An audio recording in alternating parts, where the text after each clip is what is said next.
देवस्थान असलेल्या कपालेश्वर मंदिराची दानपेटी आज 4 डिसेंबर 2024 रोजी प्रशासन आणि पोलीस बंदोबस्ताच्या उपस्थितीत उघडण्यात आली। धर्मादाय आयुक्त कार्यालयाचे निरीक्षक, देवस्थान व्यवस्थापन उपसमिती समन्वयक तसेच सर्व विश्वस्त आणि कर्मचाऱ्यांच्या उपस्थितीत ही मोजणी पार पडली। दानपेटी उघडण्याची प्रक्रिया सकाळी 11:30 सुरू झाली आणि संध्याकाळी 7:30 चालली। या प्रक्रियेत मंदिराच्या लहान स्टील दानपेटीतून एकूण 4,30,944 इतकी रोख रक्कम जमा झाल्याचं स्पष्ट झाले।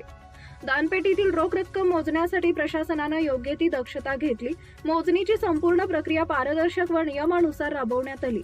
यावेळी सुरक्षा तसेच देवस्थान व्यवस्थापनाच्या नियमांचे काटेकोरपणे पालन करण्यात आले। कपालेश्वर मंदिर हे नाशिककरांचं श्रद्धास्थान असल्यामुळे इथं भाविकांकडून मोठ्या प्रमाणावर देणग्या येतात। ही रक्कम मंदिराच्या विविध धार्मिक व सामाजिक कार्यासाठी वापरण्यात येईल अशी माहिती देवस्थापन व्यवस्थापनाकडून देण्यात आली।